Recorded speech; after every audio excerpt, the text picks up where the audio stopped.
Good morning. আমাদের দিনরাত্রির নতুন আরেকটি ভ্লগে আপনাদেরকে স্বাগত। আশা করি সকলে ভালোই আছেন। আজ রথযাত্রা। আজকের ব্লগটা দুর্দান্ত হতে চলেছে। আমি আমার সংসারের জন্য দুটো দুর্দান্ত জিনিস অর্ডার করেছি, সেই দুটো তো আপনাদের সাথে শেয়ার করবই। আর আজকে মামনিবাবুর সাথে আমি যাব রথের মেলায়। আমাদের এখানকারের মেলা কেমন হয়, একটা মফস্বলের মেলা কেমন হয়, সবটা আপনাদের সাথে শেয়ার করব। আর মেলা থেকে আমরা প্ল্যান করেছি অনেক কিছু কিনবো। কি কি কিনছি সেটা আপনাদের সাথে গিয়েই কিনবো, আপনারা দেখতেই পাবেন। তার আগে চলুন দিনটাকে শুরু করি। আর আমি কি কি জিনিস অ্যামাজন থেকে অর্ডার করেছি সেগুলো আপনাদেরকে দেখাই।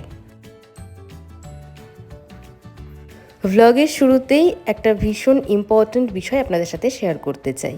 দুদিন হলো নিটের রেজাল্ট আউট হয়েছে। নিট পরীক্ষা নিয়ে যা হয়েছে তা আমাদের কারোর অজ্ঞাত নয়। আর এডুকেশন সিস্টেমের এই যে বেহাল অবস্থা, তা নিয়ে বিশিষ্ট বিজ্ঞানীর প্রতিবাদ এবং তার অনশন। আমি জানি না আমার এই বার্তা কতজনের কাছে পৌঁছবে, তবু এতটুকু বলতে চাই একজন শিক্ষিকা হিসেবে যে তিনি তার পথে একদম ঠিক। আমার মনে হয় সরকারের এই বিষয়টির দিকে বিশেষ নজর দেওয়া প্রয়োজন।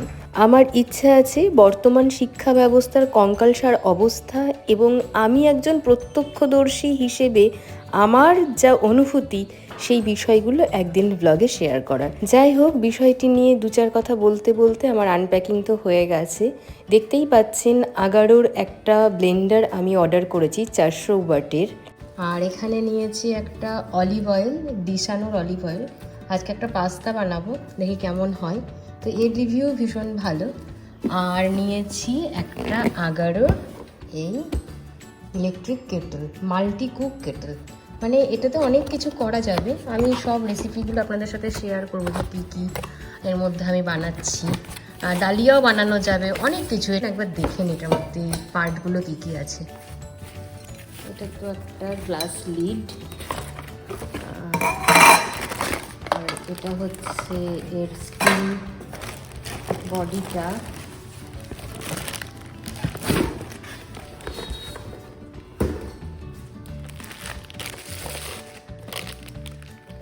অনেক কটা পার্ট আছে, বাহ। এটা হচ্ছে নবটা 1 and 2 অ্যান্ড অফ করা যাবে।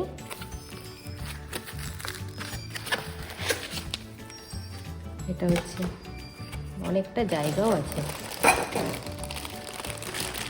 আর এটা হচ্ছে প্লেটটা।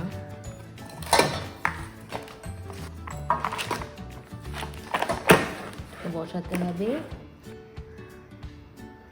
অফ 1 নম্বর 2 নম্বর আছে রেগুলেটর। আর এগুলো হচ্ছে এর মধ্যে একটা স্ট্যান্ড দিয়ে আপনি বসাতে পারেন। এখানে একটা মোল্ড আছে, এটা আমার খুব ভালো লেগেছে এই ব্যাপারটা।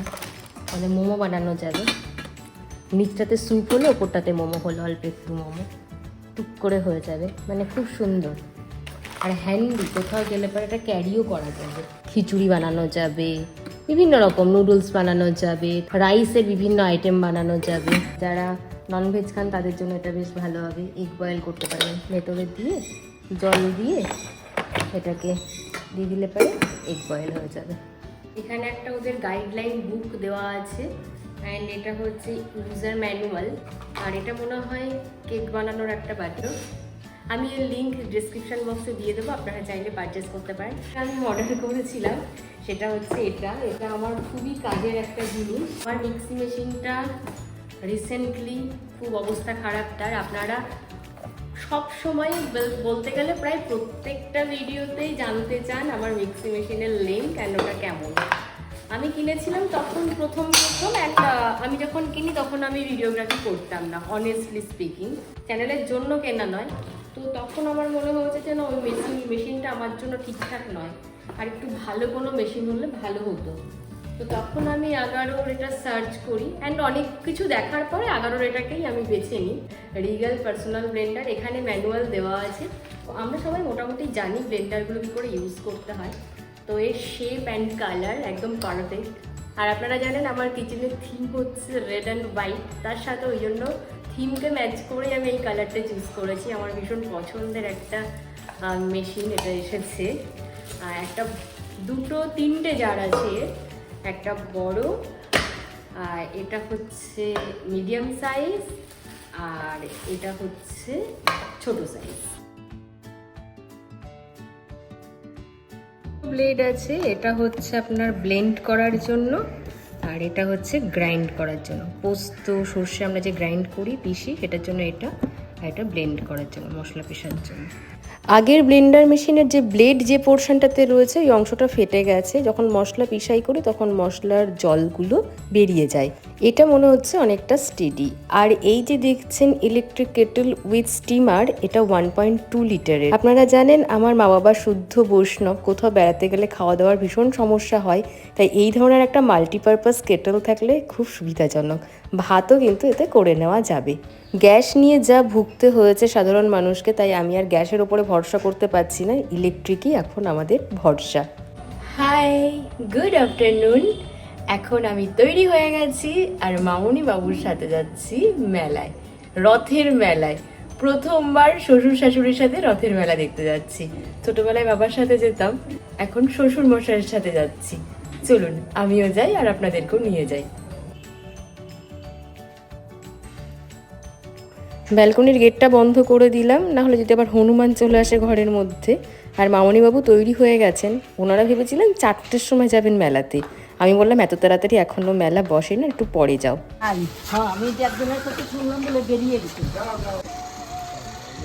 চলো চলো,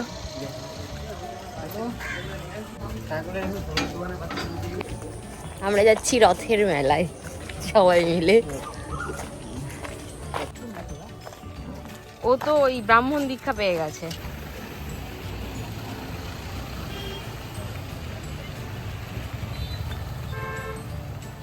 বাতকুল্লাতে মায়াপুর ইসকনের যে দল রয়েছে তাদের একটি রথ হয়, খুব সুন্দর রথ হয়।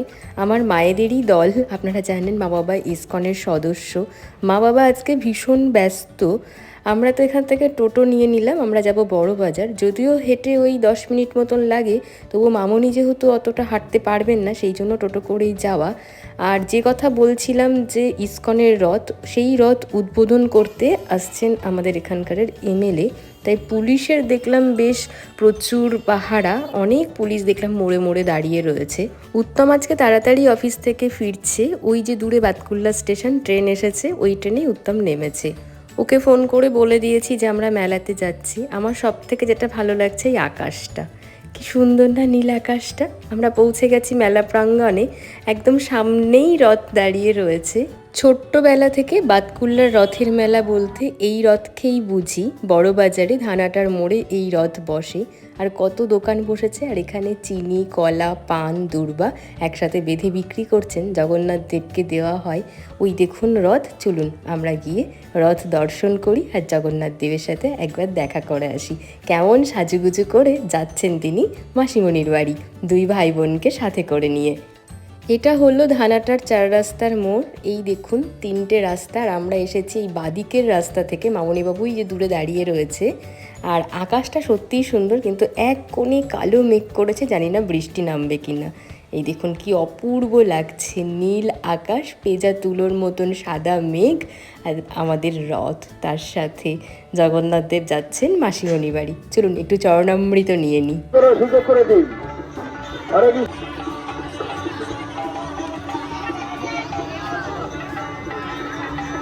মামুনি লিস্ট বানিয়ে নিয়ে এসেছে, মেলা থেকে অনেক কিছু কিনবে। আপনাদেরকে ভ্লগের শুরুতেই আমি বলেছি সেই দোকানগুলো খুঁজে বার করতে হবে। মামুনিকে 1000বার বলা সত্ত্বেও তিনি বাড়িতে সে সমস্ত জিনিস মিস্ত্রি দিয়ে বানিয়ে নেবেন না, মেলা থেকেই কিনতে হবে। মেলা থেকে জিনিসপত্র কেনার কিন্তু একটা মজা আছে। শুধু বড় রথ নয়, ছোট ছোট অনেক রথ আসছে। এই দেখুন একটি রথ যাচ্ছে, এরকম অনেক রথ আমি দেখতে পেলাম। এই রথগুলো সব গিয়ে রাস্তার বাদিকে দাঁড়িয়ে যাবে পরপর লাইন দিয়ে। মানে সুন্দর একটা মেলা বসে, ভীষণ ভালো লাগে। আর আস্তে আস্তে দেখুন মেলাতে ভিড় কিন্তু বাড়ছে। আমাদের কাছে ছোটবেলায় রথের মেলা মানে মাটির পুতুল, পাঁপড় ভাজা, জিলিপি, গজা, আর তার সাথে মালপোয়া, নিমকি, তার সাথে মাটির ভাঁড় কেনা, লক্ষ্মীর ভাঁড়, ভাণ্ডার, যেটা ছোটবেলায় পয়সা জমাতাম। এই সমস্ত কিছুই কিন্তু একটা মানে মনে দাগ কেটে গেছে সেই ছোটবেলার রথের মেলা বলতে। আর পরের দিন সকালবেলায় মানে পাড়ায় পাড়ায় সব ফ্রেন্ডরা যারা ছিল, যখন আমরা দেখা হতো, জিজ্ঞাসা করতাম কে কোন মাটির পুতুল কিনেছে, কার কালেকশানে কতটা আছে।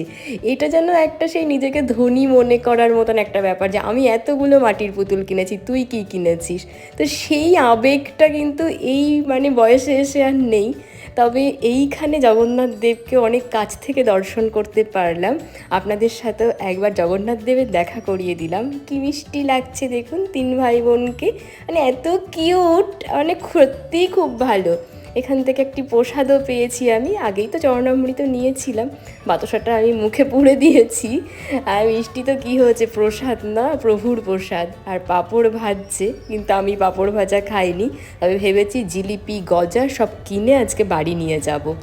জিলিপির দোকানটা যে লাইনে রয়েছে সেই দিকে আমরা চলে এসেছি এখন।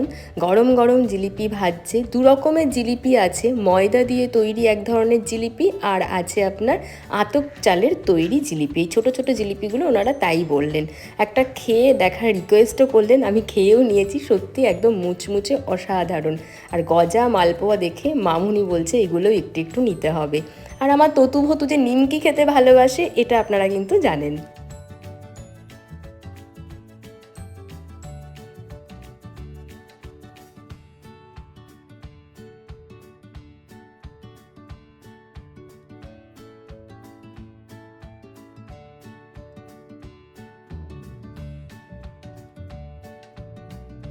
নিয়ে নিয়েছি সবার জন্য সব কিছু। ততুভতু হলো আমার ওই 5 ফোড়নের 2 ফোড়ন, দুটি ছেলে কুকুরের বাচ্চা আমার, ওরা সেই এনে দিয়েছিলাম বারোদুলের মেলা থেকে নিমকি, সেটা খেয়েছিল ওদের জন্য, তাই আবারও একটু নিমকি নিয়ে নিলাম। আর মাটির পুতুলের কথা আপনাদেরকে বলছিলাম, অবশেষে খুঁজে পেয়েছি মাটির পুতুলের দোকান, তাই তাদেরকেও একটু ক্যামেরাবন্দি করে নিলাম। নানা রকমের মাটির পুতুল একদম সাজানো এখানে। আমার এই বাঁদরগুলো দেখতে খুব ভালো লাগলো, সাথে রয়েছে ডোরেমন।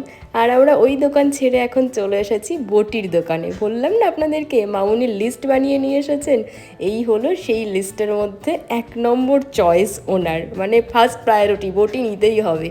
মানে ওই যে আমাকে সবজি বানিয়ে দিতে পারেন না, ছুরি দিয়ে আমি যেহেতু কাটতে পারি বা উত্তম পারি, তাই দুজনেই সমস্ত কাটাকাটির কাজগুলো করি। মামুনি চুপচাপ দাঁড়িয়ে থাকেন, চাইলেও উনি পারেন না করে দিতে, আমাদেরকে হেল্প করতে পারেন না, সেই জন্যেই আরও বটি নেওয়া।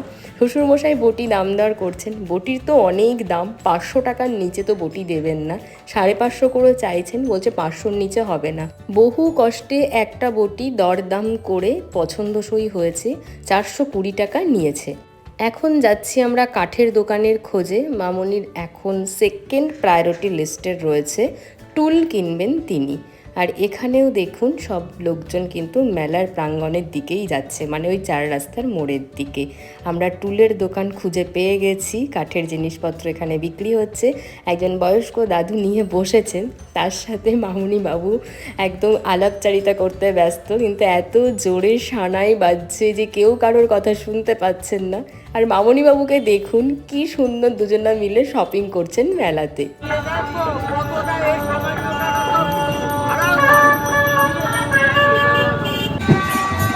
ছোট ছোট বেশ 5-6টা রথ এসে পৌঁছে গেছে প্রাঙ্গণে। এই হলো সেই রথগুলো, সারি দিয়ে দাঁড়িয়ে রয়েছে।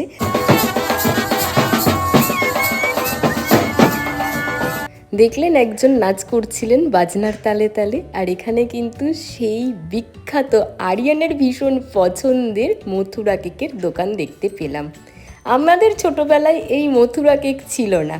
যাই হোক, ওই সমস্ত এরিয়া ছেড়ে আমরা চলে এসেছি ফলের শাড়ির দোকানে। এখানে দেখলাম ফজলি আম, আর মামুনি আর বাবু বলেন আশ্বিনে আম, সেই আমের দোকান, আনারসের দোকান রয়েছে, সাথে ভুট্টার দোকান, আর ফুচকা, বিভিন্ন পানীয়, ব্যাগ, আরও পুতুল, অনেক হরেক রকমের জিনিসপত্র।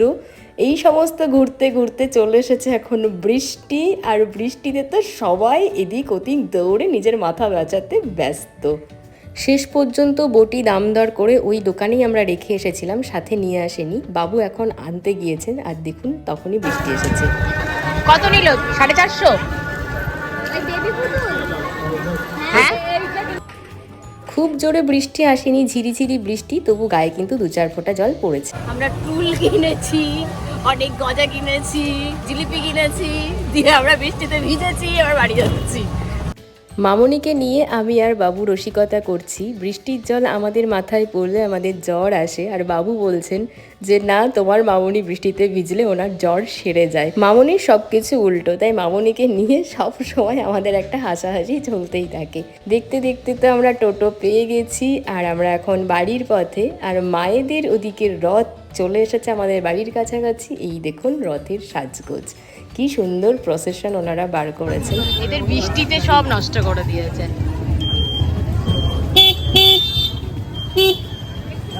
শোভাযাত্রা বেরিয়েছিল খুব সুন্দর, কিন্তু এই অল্প বিস্তর বৃষ্টি হওয়াতে আনন্দ যেন কোথাও একটু ভাটা পড়ে গেছে। কিন্তু সমস্ত প্রতিকূলতাকে জয় করে মানুষজন আবার রথের সাথে সাথে চলেছে জগন্নাথের মাসিবাড়ির দিকে। এইখানে আমি খুঁজছি দাঁড়িয়ে তখন থেকে মাকে, আমার কাকিমাকে। ওনারা তো এই দলেরই সদস্য, কোথাও নিশ্চয়ই ওনারা আছেন। আর ওই দেখুন গান করছে কিংসুক। ও হলো আমার বাড়িতে লক্ষ্মী পুজোর সময় প্রত্যেক বছর থাকলে পারে ওই এসে পুজো করে দিয়ে যায়। যারা আপনারা আমার পরিবারের পুরনো সদস্য তারা নিশ্চয়ই ওকে চিনতে পেরেছেন।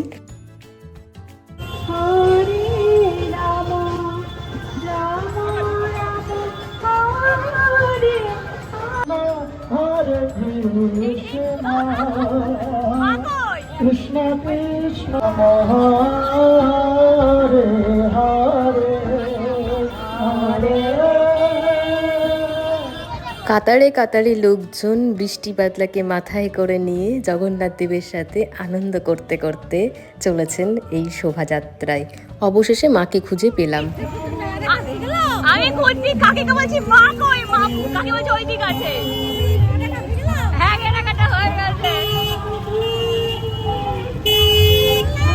মা আমাকে এই ভিড়ের মধ্যেও এই কথাটি বলতে ব্যস্ত যে পোলাও বানিয়েছেন জগন্নাথ দেবের ভোগের জন্য, সেই প্রসাদ রাখা আছে। উত্তম অফিস থেকে ফিরে যেন একটিবার ও বাড়িতে যায় আর প্রসাদ নিয়ে আসে। এই জন্যেই না মা ওনারা, প্রত্যেকটা মাই যেন পৃথিবীতে এমনই স্বভাবের হন। আর চলে এসেছি বাড়ি অনেকক্ষণ, জিনিসপত্র সাজিয়ে দিয়েছি প্লেটে। দেখতেই পাচ্ছেন কি কি আছে, গজা, নিমকি, তার সাথে মালপোয়া, লাড্ডু, আর তার সাথে জিলিপি, যেটা ছাড়া এই রথযাত্রা, রথের মেলা পরিপূর্ণ হতেই পারে না। জিলিপি তো মাস্ট লাগবেই। উত্তম এখন আমাকে দিচ্ছে একটু চা, কারণ আমার ভীষণ মাথা ধরেছে আর আমার ঠান্ডাও লেগেছে। সকালের দিকে হালকা জ্বর এসেছিল, সেই কারণেই ও আমাকে চা বানিয়ে দিল। আর উত্তমকে দিয়ে দিলাম থালাটি, পেয়ে ভীষণ খুশি। কিন্তু এত মিষ্টি তো ও খাবে না, আমরা সবাই মিলেই একসাথে খাবো। আর আরিয়ানের জন্য ভাবছি একটুখানি প্যাক করে পাঠাবো। বাবাই এই সমস্ত জিনিস খেতে খুব ভালোবাসে। নিমকিগুলো সত্যি এত ভালো, ভীষণ খাস্তা আর তেমনি টেস্টিও রয়েছে। আর মামনিকে দিয়েছি গজাটি, মামনি গজা খেতে খুব ভালোবাসে। তো মামনি খেয়ে বলছেন যে দেখে যতটা সুন্দর মনে হচ্ছে খেতে ততটাও সুন্দর নয়। আর এখানে আরিয়ানের জন্য সব কিছু প্যাক করে দিলাম। অল্প অল্প করেই বাবাই দিতে বলেছে, কারণ ফোন করেছিলাম, ওর পেটটা খুব একটা ভালো নেই। সারা রাত জেগে ফুটবল দেখেছে ম্যাচ, আপনারা জানেন ফিফা ওয়ার্ল্ড কাপ চলছে, সেই জন্যেই সেই সমস্ত দেখতে বাবাই ব্যস্ত। আর আমি ফুটবলের ফও বুঝি না, তাই আমি ফুটবল নিয়ে কোনো মাতামাতিও করি না। বাবানের খাবার এখানে প্যাক করে দিয়েছি, উত্তম যাচ্ছে ও বাড়িতে। একটি টিফিন বক্স গেল, আর একটা টিফিন বক্স আসবে ভর্তি হয়ে ভগবানের প্রসাদ নিয়ে। যাই হোক, আজকের ব্লগটা এখানেই শেষ করছি। আজ আসি।